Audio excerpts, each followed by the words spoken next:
Hi friends, ನಾನಿವತ್ತು ಬೆಂಡೆಕಾಯಿ ಉದುರು ಪಲ್ಯ ಮಾಡ್ಕೊಳ್ಳೋದು ಹೇಗೆ ಅಂದ್ಬಿಟ್ಟು ತೋರಿಸ್ಕೊಡ್ತಾ ಇದ್ದೀನಿ. ಮೊದಲಿಗೆ ನಾನು ಒಂದು ಮಿಕ್ಸಿ ಜಾರ್ನ ತಗೊಂಡು ಒಂದು ಅರ್ಧ ಕಪ್ ಆಗುವಷ್ಟು ತೆಂಗಿನಕಾಯಿ, ಹಾಗೆ 3 ಒಣಮೆಣಸು, ಒಂದು ಅರ್ಧ ಸ್ಪೂನ್ ಆಗುವಷ್ಟು ಜೀರಿಗೆ, ಒಂದು ಅರ್ಧ ಸ್ಪೂನ್ ಆಗುವಷ್ಟು ಸಾಸಿವೆನ ಹಾಕ್ಕೊಂಡು ರುಬ್ಕೊಳ್ತಾ ಇದ್ದೀನಿ. ಇದಕ್ಕೆ ನೀರು ಏನು ಸೇರಿಸ್ಕೋಬಾರ್ದು, ಹಾಗೆ ತರಿಯಾಗಿ ರುಬ್ಕೋಬೇಕು. ನೋಡಿ, ಈ ಥರ ರುಬ್ಕೋಬೇಕು. ಇವಾಗ ಇದನ್ನು ಎತ್ತಿ ಸೈಡಲ್ಲಿ ಇಟ್ಕೊಳ್ತಾ ಇದ್ದೀನಿ. ಇವಾಗ ಸ್ಟವ್ ಮೇಲೆ ಒಂದು ಪಾತ್ರೆನ ಇಟ್ಬಿಟ್ಟು ಒಂದು 5 ಸ್ಪೂನ್ ಎಣ್ಣೆ ಹಾಕ್ಕೊಳ್ತಾ ಇದ್ದೀನಿ. ಎಣ್ಣೆ ಸ್ವಲ್ಪ ಕಾದ ನಂತರ ಒಂದು 3 ಹಸಿಮೆಣಸು, ಹಾಗೆ ಒಂದು ಅರ್ಧ ಈರುಳ್ಳಿನ ಚಿಕ್ಕದಾಗಿ ಕಟ್ ಮಾಡಿ ಹಾಕ್ಕೊಳ್ತಾ ಇರ್ತೀನಿ. ಹಸಿಮೆಣಸು ನೋಡಿಬಿಟ್ಟು ಹಾಕ್ಕೊಳ್ಳಿ, ಯಾಕಂದರೆ ಒಣಮೆಣಸು ಕೂಡ ಹಾಕಿರೋದ್ರಿಂದ. ಹಾಗೆ ಸ್ವಲ್ಪ ಕರಿಬೇವಿನ ಎಲೆ ಹಾಕಿಬಿಟ್ಟು ಎಲ್ಲವನ್ನೂ ಎಣ್ಣೆಯಲ್ಲಿ ಫ್ರೈ ಮಾಡಿ ಇವಾಗ ಬೆಂಡೆಕಾಯಿನ ಹಾಕ್ಕೊಳ್ತಾ ಇದ್ದೀನಿ.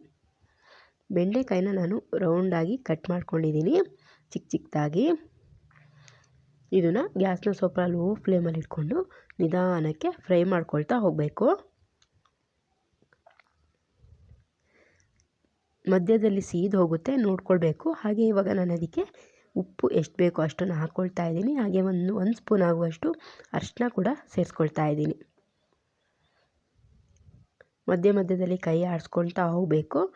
ಇದು ನೋಡಿ, ಇವಾಗ ಅಂಟಿ ಅಂಶ ಬಿಡ್ತಾ ಇದೆ. ಇದು ಫುಲ್ ಡ್ರೈ ಆದ ತಕ್ಷಣ ಅಂಟು ಕಡಿಮೆ ಆಗುತ್ತೆ. ಇವಾಗ ನಾನು ಇದಕ್ಕೆ ಈ ಬೆಂಡೆಕಾಯಿ ಬೆಂದಿದೆ, ಇವಾಗ ಇದಕ್ಕೆ ನಾನು ಮಸಾಲಾನ ರೆಡಿ ಮಾಡ್ಕೊಂಡಿರೋದನ್ನ ಹಾಕ್ಕೊಳ್ತಾ ಇದ್ದೀನಿ.